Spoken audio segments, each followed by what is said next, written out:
모든 환난 가운데 너를 지키는 자라. 두려워하지 말라. 내가 널 도와주리니. 놀라지 말라. 내 손 잡아주리라. 나의 안에 거하라.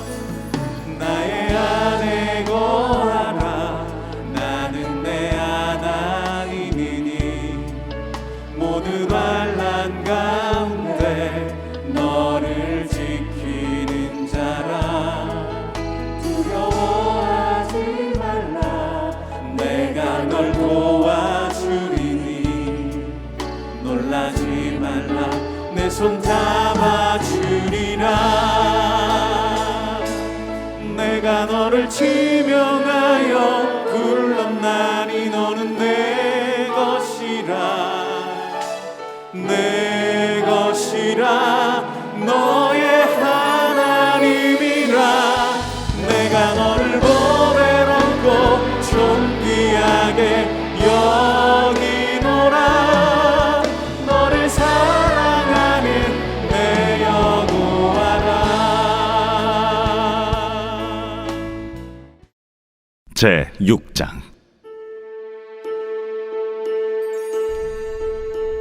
우시야 왕이 죽던 해에 내가 본즉 주께서 높이 들린 보좌에 앉으셨는데 그의 옷자락은 성전에 가득하였고 스랍들이 모시고 섰는데 각기 6 날개가 있어 그 둘로는 자기의 얼굴을 가리었고 그 둘로는 자기의 발을 가리었고 그 둘로는 날며 서로 불러 이르되 거룩하다, 거룩하다, 거룩하다, 만군의 여호와여, 그의 영광이 온 땅에 충만하도다. 이같이 화답하는 자의 소리로 말미암아 문지방의 터가 요동하며 성전의 연기가 충만한지라. 그때에 내가 말하되 화로다, 나여 망하게 되었도다. 나는 입술이 부정한 사람이요 나는 입술이 부정한 백성 중에 거주하면서 만군의 여호와이신 왕을 배웠음이로다 하였더라. 그때에 그 스랍 중에 하나가 부젓가락으로 제단에서 집은 바 핀수칠 손에 가지고 내게로 날아와서 그것을 내 입술에 대며 이르되 보라, 이것이 내 입에 닿았으니 내 악이 체하여졌고 내 죄가 사하여졌느니라. 내가 또 주의 목소리를 들으니 주께서 이르시되 내가 누구를 보내며 누가 우리를 위하여 갈꼬? 내가 여기 있나이다. 나를 보내소서.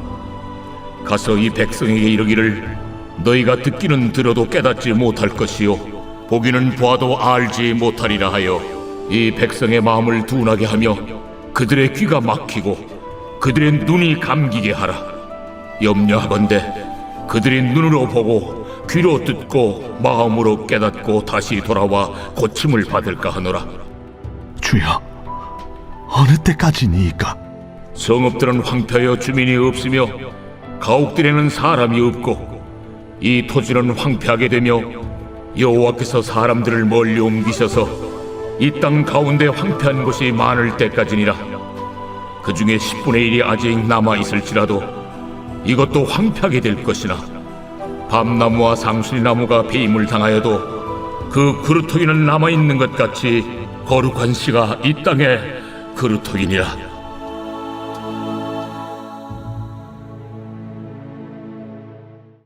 오늘 본문의 배경이 되는 이사야가 활동했던 시대상을 살펴보면 많은 거짓 선지자가 예언을 해주고 생계를 유지하고 있었습니다. 이들은 대부분 고객들의 사사로운 요구와 소원에 응답하는 부류였습니다.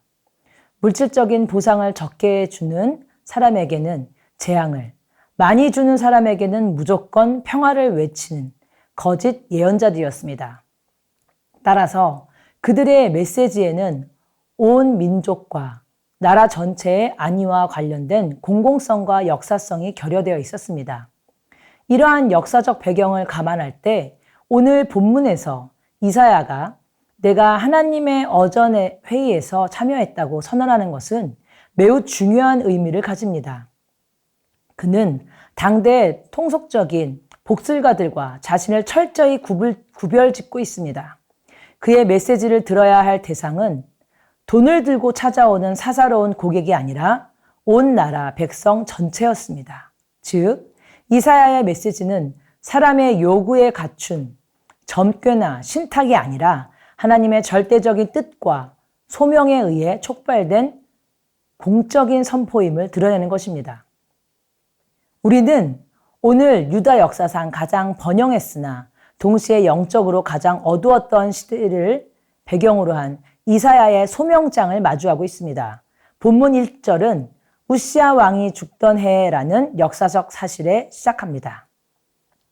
당시 우시야 왕은 주전 794년부터 742년까지 무려 52년간 유다를 통치했습니다. 아수르와 애굽의 공백기를 틈타 국방, 경제, 정치 모든 면에서 유다의 영향력을 엄청나게 확장시킨 영웅이었습니다. 홍해의 관문인 에스온게벨 항구를 장악해 국제 무역으로 막대한 부를 축적했고 사치품을 수입했습니다.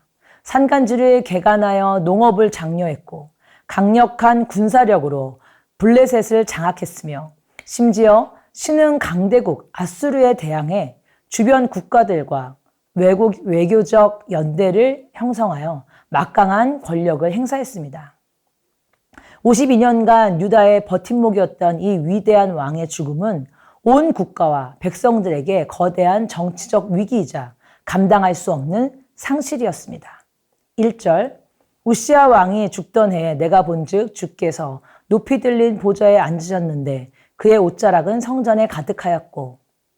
그러나 성경은 이 절망의 해에 진짜 역사의 주관자가 누구인지를 보게 만듭니다. 지상의 왕인 보좌에서 내려와 무덤으로 들어갈 때 하나님은 이사야의 영안을 열어 천상의 영원한 보좌를 바라보게 하십니다. 지상의 왕은 죽지만 만군의 여호와는 여전히 그 높은 보좌에 좌정해 계십니다. 성경은 지금 영원한 왕과 유한한 왕을 대조하고 있습니다. 1절에서 4절 말씀 보게 되면요. 이사야가 본 환상 속에서 하나님의 옷자락은 성전에 가득했고 스랍들은 각기 6날개로 자신을 가리며 천상의 찬양을 드립니다. 고대 근동에서 왕의 옷자락 길이는 그의 권세와 승리 그리고 통치 영역의 크기를 상징했습니다. 따라서 주님의 옷자락이 성전에 가득 찼다는 것은 하나님의 주권과 영광스러운 임재가 온 우주와 성전 완벽하게 압도하고 있음을 시각적으로 보여줍니다. 3절, 서로 불러 이르되 거룩하다 거룩하다 거룩하다 만군의 여호와여 그의 영광이 온 땅에 충만하도다 하더라. 천사들은 거룩하다를 3번 반복합니다. 히브리어 성경에서 3번의 반복은 최상급 중에 최상급, 즉 비교할 수 없는 절대적 속성을 의미합니다. 여기서 거룩하다의 어원적 의미는 자르다, 분리하다입니다. 하나님의 피조물과 본질적으로 구별되시는 초월적 존재이시며 죄와는 결코 공존할 수 없는 절대적이고 독보적인 존재이심을 선포하는 것입니다. 거룩은 단순히 도덕적으로 깨끗하다는 뜻이 아니라 하나님이 피조물과 완전히 구별되시는 존재라는 뜻입니다. 그 거룩의 결과로 영광, 이 온 땅에 충만합니다. 이 영광이라는 단어의 원어적 의미는 원래 무겁다라는 뜻입니다.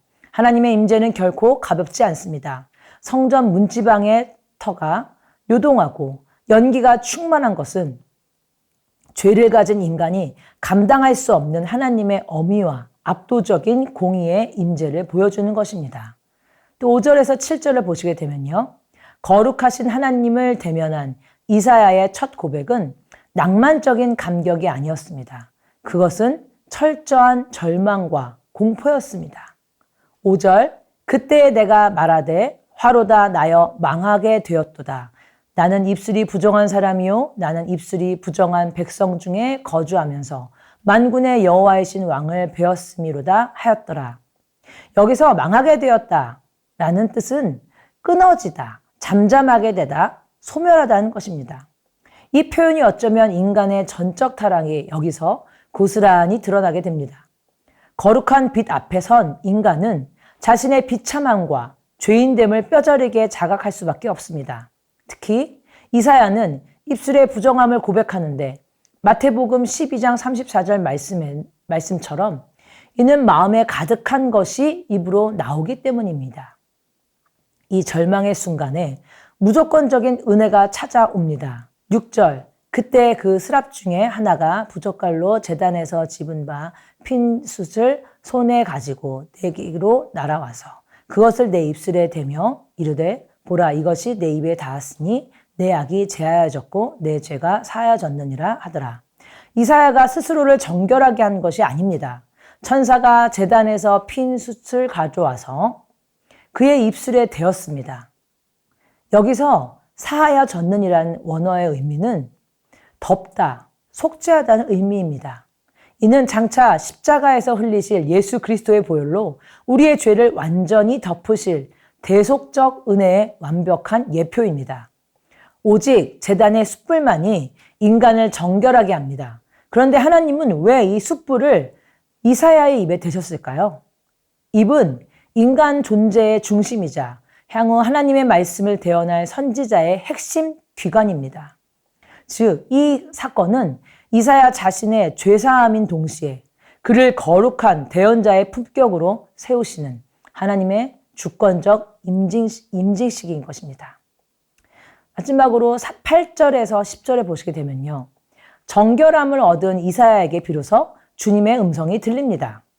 8절, 내가 또 주의 목소리를 들으니 주께서 이르시되 내가 누구를 보내며 누가 우리를 위하여 갈까 하시니 그때 내가 이르되 내가 여기 있나이다 나를 보내소서 하였더니 여기서 우리라는 표현은 오래전부터 삼위 하나님을 생각나게 합니다.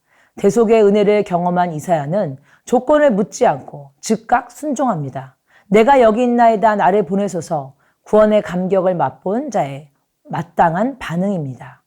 그러나 하나님께서 그에게 맡기신 사명은 참으로 역설적이고 고통스러운 것이었습니다. 9절, 여호와께서 이르시되 가서 이 백성에게 이르기를 너희가 듣기는 들어도 깨닫지 못할 것이요 보기는 보아도 알지 못할 것이라 하여 이 백성의 마음을 둔하게 하며 그들의 귀가 막히고 그들의 눈이 감기게 하라. 염려하건대 그들이 눈으로 보고 귀로 듣고 마음으로 깨닫고 다시 돌아와 고침을 받을까 하노라 하시기로 백성들의 귀를 막고 눈을 감겨서 회개하고 고침을 받지 못하게 하라는 심판의 선포였습니다. 오늘날 많은 교회와 설교는 위로와 희망, 사랑의 하나님만을 전하려 합니다. 그것이 틀린 것은 아닙니다. 그러나 우리가 기억해야 할 사실은 하나님은 자비의 하나님이실 뿐만 아니라 동시에 공의의 하나님이시며 심판의 하나님이시라는 것입니다. 인간적인 관점에서 이사야의 사역은 실패가 예정된 사역이었습니다. 전하면 전할수록 백성들은 더 완악해질 것이기 때문입니다.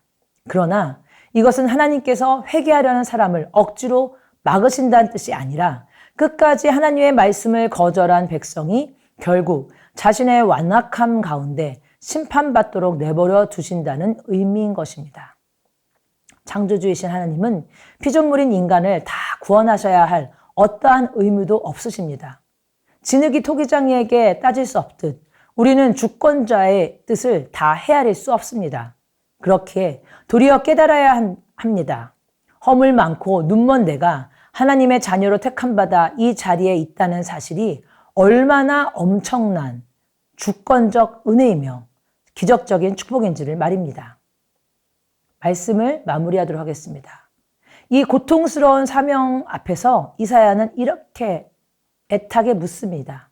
11절, 내가 이르되 주여 어느 때까지니까 하였더니 주께서 대답하시되 성읍들은 황폐하여 주민이 없으며 가옥들은 사람이 없고 이 토지는 황폐하게 되며 여호와께서 사람들을 멀리 옮기셔서 이 땅 가운데 황폐한 곳이 많을 때까지니라. 하나님의 대답은 철저한 황폐함이었습니다. 성읍은 비고 토지는 황무지가 될 것이라는 유다의 바벨론 포로기에 대한 예언이었습니다. 그러나 하나님은 심판으로도 끝내지 않으십니다. 13절, 그 중에 10분의 1이 아직 남아있을지라도 이것도 황폐하게 될 것이나 밤나무와 상수리나무가 배임을 당하여도 그 그루터기는 남아있는 것 같이 거룩한 씨가 이 땅에 그루터기니라 하시더라. 본문은 모든 절망을 뒤엎는 위대한 남은 자 사상으로 마무리가 됩니다. 울창하던 밤나무와 상수리 나무가 칼에 베어 밑동만 남은 황량한 겨울 벌판을 상상해 보시기 바랍니다. 인간의 눈에는 완전히 끝난 것처럼 보입니다. 그러나 그 볼품없는 그루터기에는 생명이 있습니다. 그 안에 하나님의 완벽한 설계로 심겨놓고 거룩한 씨가 숨쉬고 있기 때문입니다. 이 거룩한 씨는 역사적으로는 포로지에서 돌아올 신실한 유다의 남은 자들을 의미하지만 궁극적으로 이 땅의 인류의 생명 그루터기로 오실 예수 그리스도를 가리킵니다. 인간이 타락하고 역사가 실패해도 하나님은 당신의 신실한 언약을 따라 생명의 씨앗을 기필코 보존하십니다. 성경 역사 속에서 이 남은 자의 신비는 늘 반복되었습니다. 갈멜산에서 바알 선지자 850명과 대결하여 대승을 거두었던 엘리야를 기억하십니까? 그는 아합 왕의 아내 이세벨이 자신을 죽이겠다고 위협을 가하자 극심한 영적 침체와 번아웃에 빠져 호렙산 동굴로 도망쳤습니다. 엘리야는 깊은 외로움 속에서 하나님께 토로했습니다. 하나님, 열심으로 주를 섬긴 사람은 이제 이 땅에 나밖에 남지 않았는데 저들이 제 목숨까지 노립니다. 그때 하나님께서는 폭풍이나 지진이 아닌 세미한 음성 가운데 나타나 낙심한 엘리야에게 위로를 주십니다. 내가 이스라엘 가운데 바알에게 무릎 꿇지 아니한 7,000명을 남겨두었다. 엘리야는 결코 혼자가 아니었습니다. 사랑하는 성도 여러분, 오늘 우리가 살아가는 이 시대도 우시야 왕이 죽던 해처럼 영적으로 어둡고 신앙의 가치들이 배임을 당한 나무처럼 댕강 잘려나가는 시대일지도 모릅니다. 세상은 점점 각박해지고 정치와 경제는 혼돈 속으로 빠집니다. 세계 곳곳의 전쟁과 기근, 기후변화는 우리의 삶을 흔들고 있으며 AI의 급격한 발전은 인간의 설 자리를 무섭게 지워가고 있습니다. 미래가 이토록 불투명한 현실 속에서 문득 외로움과 두려움이 찾아오지 않습니까? 이 시대에 하나님을 경외하고 말씀대로 바르게 살아가는 것이 정말 지혜로운 삶일까요? 내가 지금 가는 길이 정말 맞는 길인가요? 불안해집니다. 이 두려움은 우리가 다수의 의견, 넓은 길을 기준으로 삼기 때문에 생기는 현상입니다. 예수님께서는 분명히 말씀하셨습니다. 마태복음 7장 13절 14절 좁은 문으로 들어가라. 멸망으로 인도하는 문은 크고 그 길이 넓어 그리로 들어가는 자가 많고 생명으로 인도하는 문은 좁고 길이 협착하여 찾는 자가 적으리라. 우리가 걸어가는 믿음의 길은 본질적으로 쉽고 편한 대중적인 길이 아닙니다.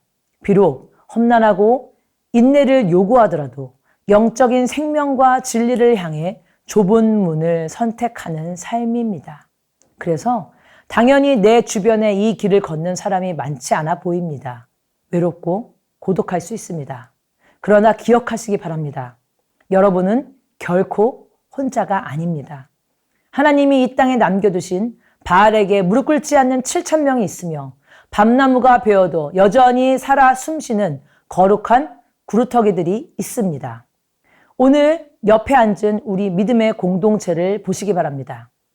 거센 세상의 풍파 속에서도 묵묵히 신실하게 그 좁은 길을 걸어가고 계신 성도님들이 계시지 않습니까? 하늘의 보좌는 여전히 견고하며 주님의 대속의 은혜는 우리의 모든 허물을 덮고 계십니다. 철저한 심판의 황무지 속에서도 거룩한 시인 예수 그리스도를 통해 교회를 보존하시고 남은 자를 끊어지지 않게 하시는 하나님의 절대적 주권을 신뢰하시기 바랍니다. 그 주권과 은혜를 의지하여 세상으로 담대히 나아가는 저와 여러분이 이 시대의 진정한 구루터기 성도가 되시기를 예수님의 이름으로 간절히 축복합니다. 말씀을 기억하면서 기도 제목을 읽고 기도하겠습니다. 우리의 시선이 지상의 보좌에 머물지 않고 영안을 열어 온 우주를 통치하시는 천상의 보좌를 바라보며 역사의 주관자이신 하나님의 절대 주권을 신뢰하며 두려움을 이기게 하소서. 아멘. 주님의 음성이 들릴 때 조건을 묻지 않고 내가 여기 있나이다 나를 보내소서 결단하며 나아가는 순종의 삶을 살게 하소서. 아멘. 이 시대의 거룩한 씨앗, 살아 숨쉬는 구루터기 성도가 되어 세상 속에서 담대히 믿음의 공동체를 지켜내게 하소서. 아멘. 계속해서 여름 사역을 위한 기도 제목을 읽겠습니다. 7월 24일부터 26일까지 진행되는 유년부 여름 캠프를 통해 나는 하나님의 구원을 받은 백성임을 기억하게 하소서. 아멘. 이번 한여름밤의 기도축제에서 말씀을 전하시는 임광 목사님께 성령의 충만함을 주시고 말씀을 통해 위로와 도전과 은혜의 시간이 되게 하소서. 온 교회 성도가 기도회를 통해 기도의 문이 열리고 기도의 능력을 경험하게 하소서. 아멘. 모든 여름 사역을 통해 예수 그리스도의 복음이 전해져 초대교회와 같은 부흥을 경험하게 하소서. 아멘.